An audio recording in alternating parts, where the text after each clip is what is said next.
Ni junkan naiz, irungoa naiz, eta irunen bizi naiz, 27 urte ditut. Pues, egun batean, sartu nintzen Googlera, eta jarri nuen mintza praktika egin nahi nuen internete bidez, eta lehenengo aukera pues, izan zen mintzenet programa.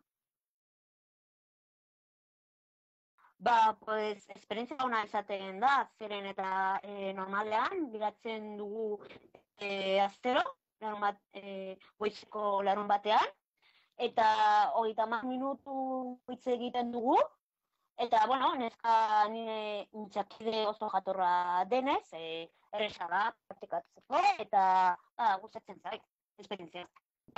Lehenengo aldiz, pixka raroa zen, zeren eta ez nengoen ohituta egitea, pues pixka raroa zen, baina gero, pues,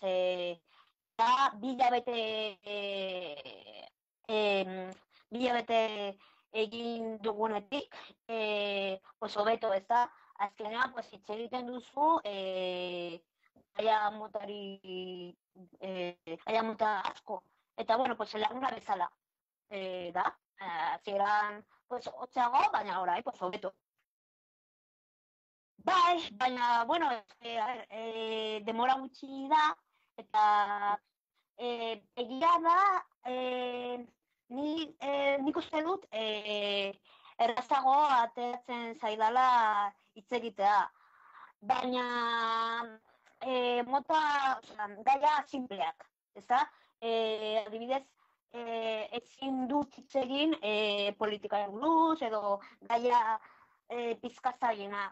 Zaina ez dut asko hitz egiten eta bueno, ez egia da, pues normalean astero joaten naiz euskategira ere bai, eta bueno, dena un poco dena lotuta aurreratzen dut.